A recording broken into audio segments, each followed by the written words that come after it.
जी हम अपने लेक्चर के अगले हिस्से की तरफ चलते हैं जिसमें हम अपने बिजनेस लॉ कैप 4 के टेस्ट नंबर 1 की डिस्कशन करेंगे। सबके पास टेस्ट है ना, डिस्ट्रीब्यूट हो गया था क्लास में। अगर किसी के पास नज़र आ रहा है सबको ये ठीक है, फॉन्ट साइज भी ओके ठीक है, नहीं वो तो डेफिनेटली करना ही है।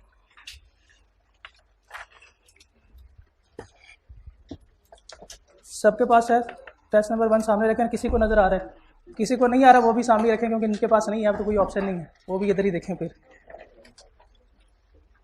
चलें, फिर तैयार हैं डिस्कशन की तरफ चलें। ठीक है, ये है कुछ इंस्ट्रक्शंस एग्जामिनीज के लिए, आप लोगों के लिए।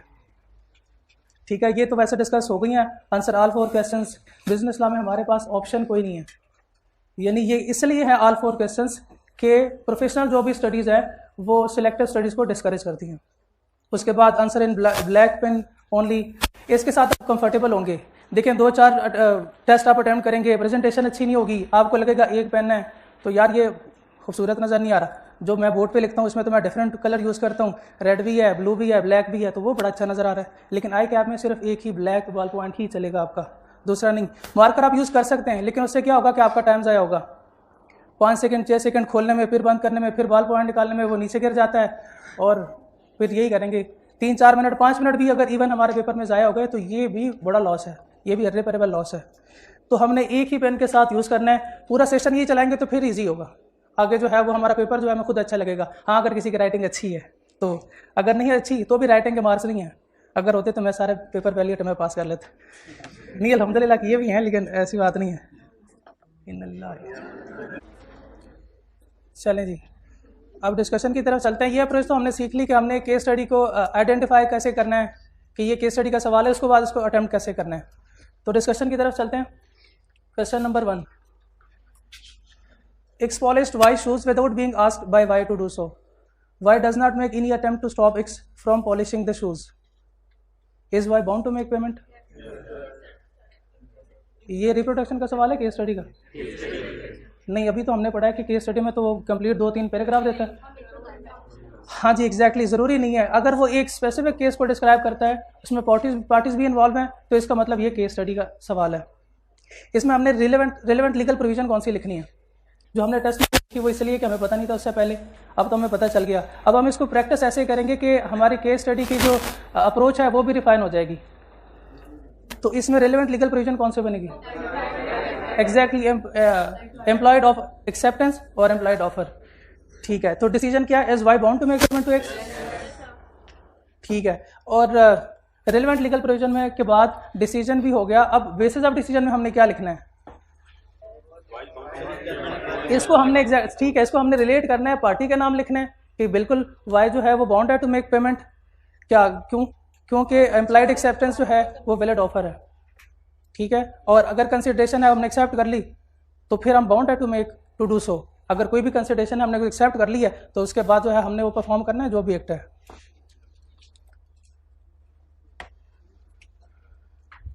ठीक है, ये ओके। बी की तरफ चलें। X Limited was appointed as an agent by Y Limited by an agreement. One of the clauses of the agreement provided this agreement is not entered into a formal or legal agreement, कि ये जो है ये तो कोई formal या agreement हमारा नहीं हुआ, सो लिहाजा and shall not be subject to legal jurisdiction, यानी हम कोई भी हमें ऐसे पार्टी जो है वो कोर्ट में नहीं जा सकती, हमारे खिलाफ जो है वो कोई केस जो है वो प्रेजेंट नहीं कर सकती। क्या एग्रीमेंट वैलिड है ये? क्यों? अच्छा, ये ऐसा केस है जिसमें 2 पार्टीज बन जाती है, 2 ग्रुप्स होते हैं। एक वो कहते हैं कि ये केस है agreement in restraint of legal proceeding, और जो दूसरी पार्टी है वो कहती है कि ये एग्रीमेंट नहीं हो तो हो गया ना, agreement in restraint of trade वाला, in not to create legal relationship वाला, intention to create legal relationship, कि इसमें लीगल रिलेशनशिप की इंटेंशन नहीं है। तो क्या इसमें वो हमें बता रहा है स्पेसिफिकली कि ये दोनों जो है वो आपस में ये एग्री कर रहे हैं कि हम में से कोई भी पार्टी कोर्ट में नहीं जाएगी? ये कमर्शियल कहाँ से है? कहाँ से आपको लग रहा है कि कमर्शियल एग्रीमेंट है? कहीं पे लिखा हुआ है? वो है तो लिमिटेड, दोनों कंपनीज जो है आपस में एग्री कर रही है।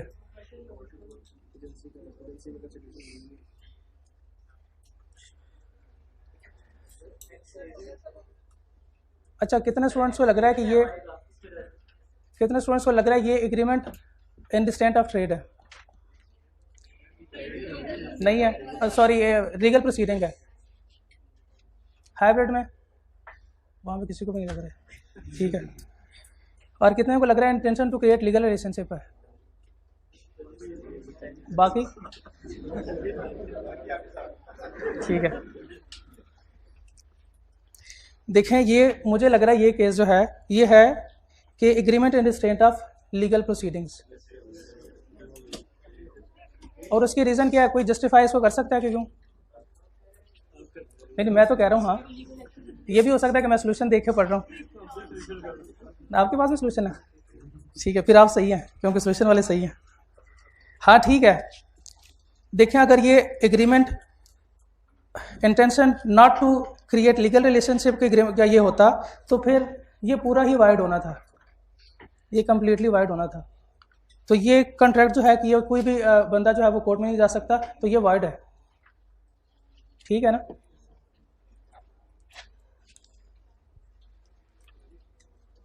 कोई सवाल इसमें? मैं कोशिश करूंगा कि मैं इसको सही तरह से एक्सप्लेन करूं, अगर मैं नहीं कर पा रहा तो। हाँ जी, मैं कोशिश ही कर सकता हूँ। सी, X wrote to Y his would be son in law that his daughter would have a share of what the left after। ठीक है, इसको छोड़ने, पता नहीं क्या लिखा हुआ है। एक दो स्टेटमेंट जो है वो आपके सामने प्रेजेंट कर रहा हूँ। आपने बताना है कि कौन सी स्टेटमेंट में वैलिड ऑफर है और किस केस में वैलिड ऑफर नहीं है। लेट सपोज एक शख्स दूसरे से कहता है कि आप मेरी बेटी से शादी करोगे तो फिर मैं बेटी के नाम अब ये बंगला जो है वो ट्रांसफ़र करूँगा। पहली स्टेटमेंट ये होगी, ठीक है, नहीं क्वेश्चन भी सही। अच्छा, दूसरी स्टेटमेंट ये है कि मेरी बेटी के शादी के बाद, जब मेरी बेटी की शादी हो जाएगी फिर मैं उसके नाम बंगला करूँगा ट्रांसफ़र। पहली स्टेटमेंट और दूसरी स्टेटमेंट ऑफर क्यों नहीं है? नहीं, दूसरी स्टेटमेंट में जो है वो तो पार्टीज दो है ही नहीं। उसमें तो अगर दो पार्टी होती तो वो बाप और बेटी है। सन इन लॉ जो है वो कहाँ से आ गया कि वो कहे कि सर आपने ये एग्री किया था, सो आप जो है इनके नाम बंगला ट्रांसफ़र करें अब, या गाड़ी इनके नाम ट्रांसफ़र करें। पहले केस में तो वो कह रहे हैं ना, उनसे खुद मुखातिब है कि अगर आप शादी करते हो तो फिर मैं इनके नाम ट्रांसफ़र करूँगा, जबकि दूसरे केस में वो कह रहा है जब इसकी शादी हो जाएगी तो फिर मैं इनके नाम ट्रांसफ़र करूँगा। इसमें तो वो उसके साथ एग्री नहीं कर रहा, वो खुद बस ये इंटेंशन है, ये इंटेंशन है, ये सिर्फ वो बता रहा है, और इंटेंशन जो है वो वैलिड ऑफर नहीं है जी। इसमें वो कह रहा है कि एक्स ने वाई को लिखा his would be son in law that his daughter would have a share of what he left after the death of his wife, कि उसके वाइफ के बाद उसके जितने भी शेयर्स होंगे वो उसकी बेटी के नाम ट्रांसफर कर दिए जाएंगे। जी, एक्स फादर होगा, वाई जो है वो दूसरे पार्टी। नहीं, ये वैलिड ऑफर नहीं है ना कि उसके बेटे, ये एग्री नहीं हुआ अभी, ये एग्री नहीं हुआ कि ये डेथ ठीक है सर्टन है, लेकिन उनके बीच में ये एग्री नहीं हुआ, ये सिर्फ इन्फॉर्मेशन है। वो बता रहे हैं कि ठीक है मैं ट्रांसफर करूंगा, ऑफर नहीं कर रहा वो। कम्युनिकेशन तो है लेकिन वो रिटर्न में वो ये नहीं है, वो कह रहा है कि ठीक है मैं जब वो ऐसे होगा तो फिर मैं ये काम करूंगा। ये सिर्फ उसकी इंटेंशन है कि वो ये मैंने करना है।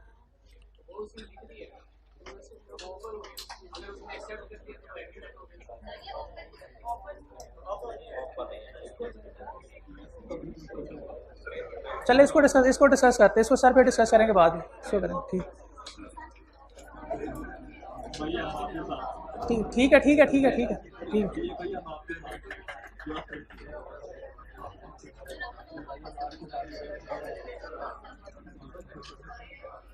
ठीक है, ये बाद में सर डिस्कस करेंगे, बाद में सर खुद डिस्कस करेंगे।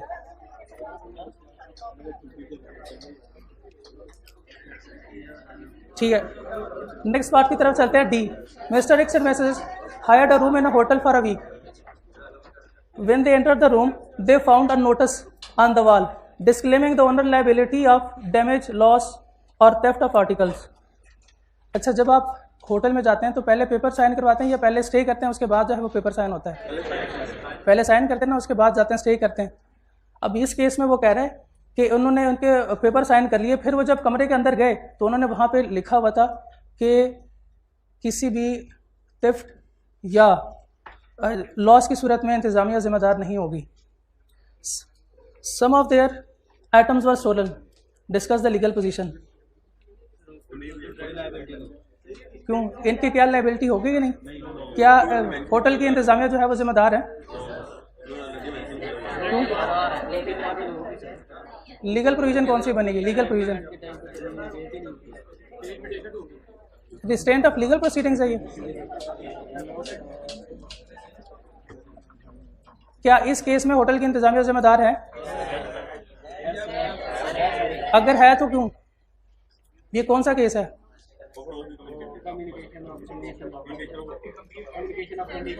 Acceptance must be communicated. इसमें देखिए कि कस्टमर का और होटल की जो मैनेजमेंट है उसके दरमियान कॉन्ट्रैक्ट कब हुआ? जिस वक्त उन्होंने पेपर साइन किया काउंटर के ऊपर। रूम में कॉन्ट्रैक्ट साइन होने के बाद देके पहले आए कॉन्ट्रैक्ट की टर्म्स एंड कंडीशन पहले साइन हो चुके थे। क्या कॉन्ट्रैक्ट की टर्म्स एंड कंडीशन जिस वक्त साइन जी? अच्छा, क्वेश्चन ये है कि क्या जिस वक्त, भाई अब आवाज आ रही है? अब आवाज आ रही है? स्लो चले। जिस वक्त होटल वालों के साथ एग्रीमेंट हुआ, क्या उस वक्त टर्म्स एंड कंडीशन ये कम्युनिकेट की गई थी कि भाईजान चोरी हुई ना तो हम जिम्मेदार नहीं है? उस वक्त नहीं कम्युनिकेट हुई थी। इसका मतलब है जिस वक्त एग्रीमेंट हुआ उस वक्त ऐसी कोई चीज कम्युनिकेट, एग्रीमेंट होने के बाद कहा गया पार्टीज को कि अगर चीज गुम हुई तो जिम्मेदार। मुझे बताइए, एक दो पार्टीज के दरमियान में अगर एग्रीमेंट हो जाए तो क्या उसके बाद उसमें एक पार्टी अपनी मर्जी से वेरिएशन कर सकती है? नहीं कर सकती। तो यहां पे देखिए, चूंकि टर्म्स एंड, देखिए ऑफर की कोई भी टर्म्स एंड कंडीशन हो सकती है, लेकिन हमने पता है जो भी टर्म्स एंड कंडीशन आपने स्पेशल ऐड करनी है ना, वो ऑफर के साथ कम्युनिकेट करनी है। एक दफा एग्रीमेंट हो गया उसके बाद टर्म्स एंड कंडीशन वेरी नहीं हो सकती। होटल मैनेजमेंट को क्या चाहिए था? जिस वक्त रूम दे रहे थे ना, वहां पे उस वक्त कम्युनिकेट करते कि चोरी चिकारी की जिम्मेदारी हम पे नहीं होगी। उस वक्त उन्होंने कम्युनिकेट नहीं किया, कॉन्ट्रैक्ट होने के बाद कम्युनिकेट किया। तो अब इसका मतलब है, अब अगर कोई चीज चोरी होती है तो कॉन्ट्रैक्ट के पॉइंट ऑफ व्यू से होटल की इंतजामिया जिम्मेदार है कि नहीं? बिल्कुल जिम्मेदार है। अच्छा, कौन सा केस होता तो होटल की इंतजामिया जिम्मेदार ना होती? अगर वो कॉन्ट्रैक्ट में ही कम्युनिकेट कर देते। और प्रैक्टिकली पता क्या होता है, जब आप कभी आरडी जाएंगे ना इस्लामाबाद के होटल में, वो आपसे जो साइन करवाएंगे ना, उसके ऊपर ही कंडीशन में रिटर्न फॉर्म में लिखा होता है कि आप अपने सामान की खुद हिफाजत कीजिए, चोरी चिकारी के केस में इंतजामिया जिम्मेदार नहीं होगी। तो इसका मतलब है इस केस में होटल की इंतजामिया जिम्मेदार है। क्यों? क्योंकि उन्होंने conditions at time of contract communicate नहीं किए थे। सी वाला पार्ट, हाँ सी वाला सुन लें। अच्छा, मैं अगर सोच रहा हूं मैं जब अमीर बन जाऊंगा, जब चार्टर्ड अकाउंटेंट बन जाऊंगा तो मरी सैर करने को जाऊंगा, ये मैं खुद से मैं अपने भाई के साथ मरी सैर करने को जाऊंगा, ये मैं सोच रहा हूं। अब मैं चार्टर्ड अकाउंटेंट बन गया, मैं अमीर बन गया, मैं भाई के साथ मरी सैर करने को नहीं जा रहा, और ये आके कहते हैं सर जी आपने कहा था कि जब आप अमीर हो जाएंगे तो भाई के साथ सैर करने को जाएंगे, मरी गए क्यों नहीं? मैं क्या कहूंगा? भाई तुम मामा लगते हो, और तुम्हारे से थोड़ी कहा था, वो तो मेरा अपना इरादा था, वो तो मैंने खुद से कहा था, वो तो मैं जानूं या मेरा भाई जाने, इवन भाई के भी सामने नहीं मैंने कहा, तो मैंने खुद से इरादा जाहिर किया कि मैं जब अमीर हो जाऊं। आप भी सोचते होंगे जब मैं अमीर हो जाऊं घर वालों को ये कर लेके दूंगा, घर वालों को वो लेके दूंगा, ठीक है? तो लेकिन वो तो आपका अपना इरादा है ना, वो चाहे आपका इरादा बाआवाज बुलंद क्यों ना कहें। बाजू का अक्सर हम सोचते हैं कि हम ये कहा, बाजू का बाआवाज बुलंद भी कहते हैं, लेकिन वो कभी ऑफर बनती है? अगर ऑफर बनती है तो किसको ऑफर की? किसी ने एक्सेप्ट की? इस केस में मुझे बताइए, उसने कहा कि एक्स रोड वाई के जो मेरा सन इन लॉ होगा, भाई वाई सन इन लॉ है क्या? नहीं, X to Y his would be, जो उसका सन इन लॉ होगा। अच्छा, हिज वुड बी यानी कि जो होने जा रहा है, दैट हिज डॉटर वुड है, वाई है उसका होने वाला दामाद। ये जो ब्रैकेट में लिखा हुआ है ना, ये उसे एक्सप्लेन कर रहा है वाई को। एक्स ने वाई को लिखा क्या कि मेरी डॉटर जो है वो मेरी वाइफ के मरने के बाद मालिक होगी। क्वेश्चन ये कि क्या उसने ये कहा कि अगर तुम मेरी बेटी से शादी करोगे तो मैं तुम्हें इतनी प्रॉपर्टी दूंगा? ये होती है ऑफर, जब हम किसी स्पेसिफिक पार्टी को करते हैं ऑफर। मुझे बताइए, क्या इसमें एक्स ने वाई को ऑफर किया है कि अपना इरादा बताया? इरादा बताया। तो ये इंटेंशन है, ये वैलिड ऑफर नहीं है। वैलिड ऑफर कब होती? अगर वो अल्फाज इस तरह के होते, बाकी सारा यही होता अल्फाज, if you marry my daughter, if you marry my daughter then I would transfer share to you. उस सूरत में ये वैलिड ऑफर होती, इन अल्फाज के साथ ये वैलिड ऑफर नहीं है। क्लियर होगी ये बात? चलिए शाबाश, आगे चलें। शाबाश शाबाश, सही जा रहे। टाइम अभी है, कोई बात नहीं, 10 मिनट ऐसा भी बैठ जाएंगे, कोई मर्जी बात नहीं है। कोई नहीं, कोई नहीं।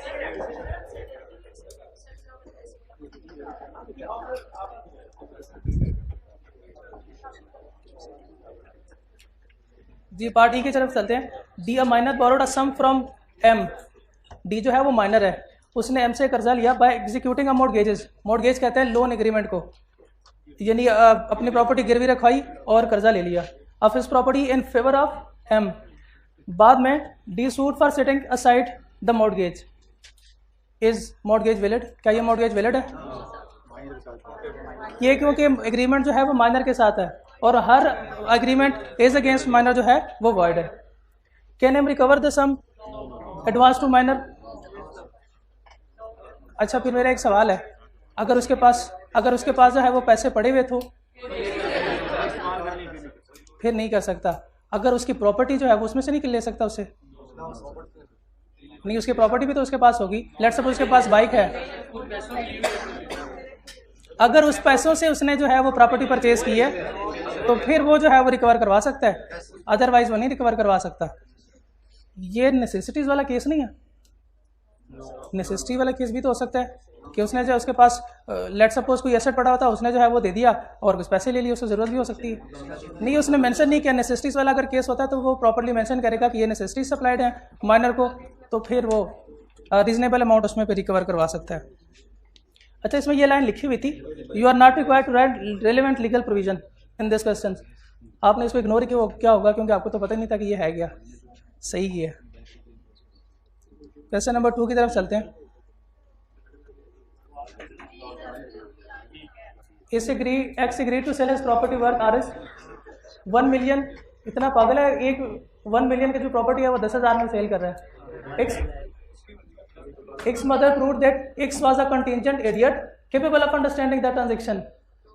क्या ये सेल वैलिड है? क्यों? इनएडिक्वेट कंसिडरेशन है। हाँ, अगर ये सवाल इधर तक होता तो फिर ठीक था कि ये इनएडिक्वेट कंसिडरेशन है और ये सही है, लेकिन ये इसके बाद जो है वो कह रहा है कि ये इडियट है और agreement with unsound mind is void. ठीक है। अच्छा, हाँ बिल्कुल, बर्डन ऑफ प्रूफ किसके ऊपर होगा फिर? जो पार्टी इन्फोर्स करवाएगी इसके ऊपर है बर्डन ऑफ प्रूफ। ठीक है, हाँ जी बिल्कुल, जो इन्फोर्स करवाएगी। वो नहीं लिखना था। ठीक है, वो बाय बर जो है वो इडियट है। 2 नंबर का सवाल है, इतना काफ़ी है कि ये वाइड है और क्यों वाइड है उन्हें ये भी बताना है। हाँ जी, नहीं लिखना। ठीक है। एक्स ओज वाई। बी की तरफ चलते हैं। 10,000 but his debt is time barred. Time barred debt कौन सा होता है? जिसको 3 साल गुजर चुके हैं। ठीक है। In a birthday party of G who is a friend of X and Y, X promises to pay his debt this debt, later X refuses to Y. बाद उसने कहा कि भाई कोई पैसे नहीं है, जाओ। Can Y recover the promised amount from x? तो करवा सकता है जब उसने कह दिया बर्थडे पार्टी पे कि भाई मैं, हाँ जी, रिटन और सिग्नेचर नहीं है। अच्छा, बर्थडे पार्टी नहीं, यहाँ से अगर कोई ये गुड्स होती तो फिर वो डिलीवर कर सकता है गुड्स, यानी अगर कोई कमर्शियल गुड है तो वो डिलीवर कर सकता है। यानी अगर यहाँ पे ये केस होता, मुझे वो एक्चुअली प्लेस जो है वो उसका कंसेप्ट जहन में आ गया कि ये बर्थडे पार्टी जो है क्या रीजनेबल प्लेस है ये गुड्स डिलीवर करने के लिए? नहीं, अगर वो गुड्स जो है वो कोई लेट सपोज गाड़ी है या कोई और चीज़ है तो वो नहीं करवा सकता। हाँ, अगर कोई पूल शूल है तो फिर जो है वो करवा सकता है, वो डिलीवर करवा सकता है, तो ये रीजनेबल प्लेस है उसके लिए। चलिए, ये क्लियर हो गया। X offer to sell a painting to Y which X knows is the copy of well-known masterpiece। Fraud क्यों है? उससे क्या उसने खुद X ने बताया कि ये जो है आपने पढ़ा हुआ है फ्रॉड और मिसरिप्रेजेंटेशन? नहीं, हमने पढ़ा हुआ है फ्रॉड और मिसरिप्रेजेंटेशन का concept. Y thinking that the painting is the original one, ये ओरिजिनल है। वो वाई जो है उसने X ने नहीं बताया उसे कि ये ओरिजिनल है, इससे खुद पता चला है। Decided to buy at a very high price. Is this a valid contract? Legal relevant provision कौन सी होगी? नहीं, इसने तो उसने खुद नहीं कहा कि यार ये जो है, उसने भी नहीं बताया कि ये जो मास्टरपीस है ये इतने की इसकी प्राइस है, लेकिन वो खुद उससे वो कह रहा है कि ये इसे समझ रहा है कि ये तो बहुत हाई प्राइस की चीज़ है तो मैं इसे हाई प्राइस में परचेज कर लेता हूँ।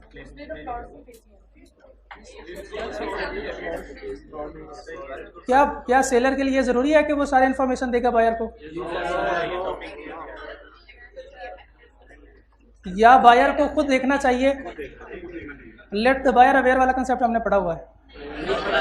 अच्छा, ये तो हमने पढ़ा हुआ है ना कि सेलर सारे इन्फॉर्मेशन जो है वो डिस्क्लोज नहीं करता। ये नहीं पढ़ा हुआ। चलें, इसका सोल्यूशन तो फिर अवेलेबल होगा, वो आपने पढ़ लिया होगा। तो इसलिए कह रहे हैं वहाँ पे मिसअंडरस्टैंडिंग का वर्ड है, इसलिए आप कह रहे हैं कि मिसरिप्रेजेंटेशन का।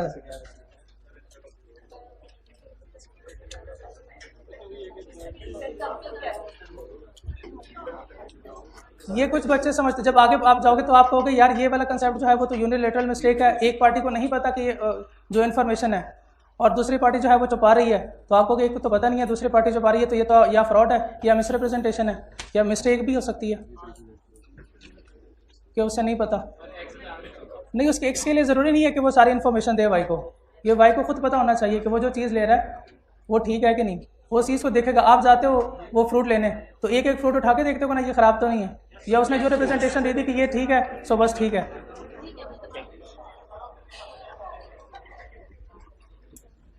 चलें जी आगे चलते हैं। Promises to pay RS 1 lakh if Y secure him employment in the public service. हम आपको वजीर आजम बना देंगे। Exactly, sale of public office word है। If a father having 2 minor sons agreed to transfer his guardianship in favor of Mrs. Y and also agreed not to revoke the transfer, बाद में उसके खिलाफ केस करता है कि recovery of the boy's debt कि वो राइटफुल गार्डियन है उसके, तो क्या ये रिलेवेंट लीगल प्रोविजन इसकी क्या बनेगी? हाँ जी, पेरेंटल राइट्स के जितने भी एग्रीमेंट्स है वो वाइड है। अच्छा, ये हमने पब्लिक पॉलिसी में पढ़ा था ना इसकी एग्जाम्पल, ठीक है।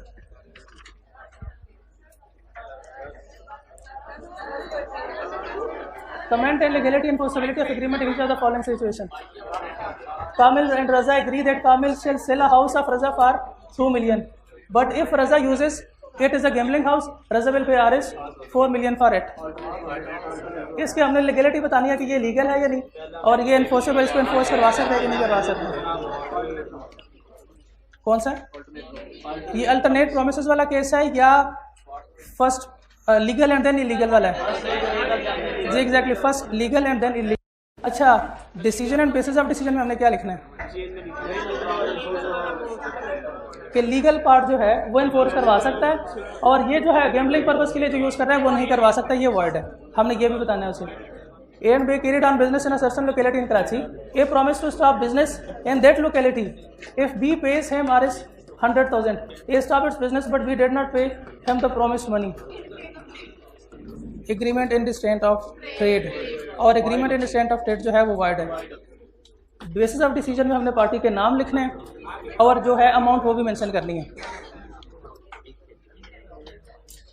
A minor fraudulent represent to money lender that he was of full age and इसने जो नकली मूंछ है वो लगवाई होंगी और उसे कहा होगा कि यार मैं तो बड़ा हो गया। and obtain a loan of RS 10,000. Has the money lender any right of action against the minor for the money lent? मुझे ये याद है क्योंकि 3-4 दिन जो है वो मैंने वहाँ पे ये लाइन लिखी हुई थी। 3-4 दिन लेंडर जो है वो माइनर से रिकवर नहीं करवा सकता, और ये इज अगेन माइनर जो है वो वर्ड है।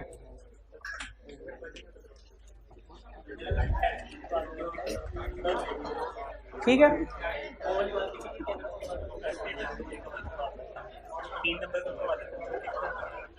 नहीं वो नहीं लिखा। चलें जी, आज का लेक्चर यहाँ पे ख़त्म करते हैं। अल्लाह हाफ़िज़।